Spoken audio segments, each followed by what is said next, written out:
Nick Spicer. Nick, how did that press conference seem where the two leaders were standing side by side? Well, I think this visit is a little bit like couples counseling, and the fact that they managed to stand side by side and talk about the same things without any explosions or major disagreements can be seen as a form of success. This isn't going to be a love-in. This is not what Angela Merkel is going to allow. She can't do that domestically. There are thousands of people demonstrating on the streets of Berlin as we speak, 4,000 police officers keeping them away from the presidential palace, where President Erdogan is to dine with the president, but not with Merkel. Again, underlining the difficult situation she is in. She can't be seen as too close to him. But it's really a structural relationship that needs to be maintained. And I think both leaders want to get back to it.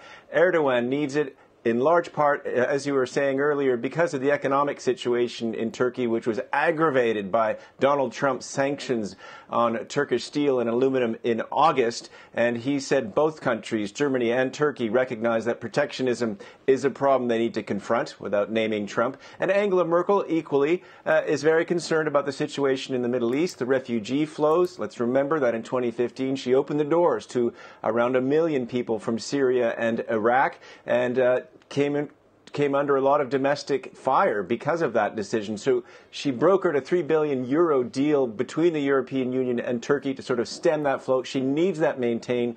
If the Turkish economy goes down the pipes, if you will, then the deal could be threatened and she could be faced with another refugee situation. So both leaders have a lot to get from each other, and that's why they've come together relatively amicably. Let's talk about the tightrope act for Angela Merkel, because we know there's, some 3 million people of Turkish origin in Germany, but they're split. Some support Erdogan, some are against him.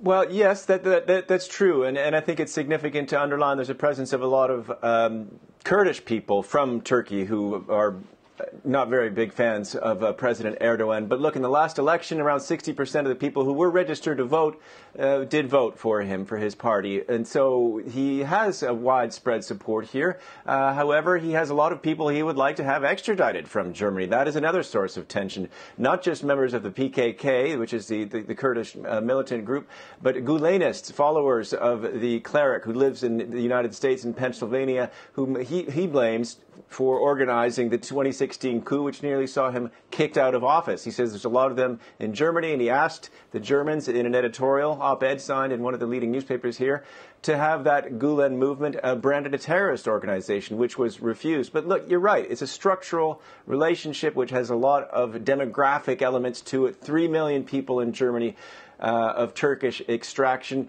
and he addressed them as well and said it's good that they make efforts to integrate. They've recently been feeling that they're not so welcome, in part because of the rise of the far-right alternative for Germany. So there's really a cat's cradle of issues here, and one way of looking at it is that they got themselves tied in knots after the coup, with Erdogan looking at Germany and accusing many Western countries of harboring people he saw as terrorists, and now things are just getting back to a kind of normality because the countries need to get together. They face sanctions from the United States, and they face a big possible refugee crisis again coming out of the Middle East. So this is really what's driving them together.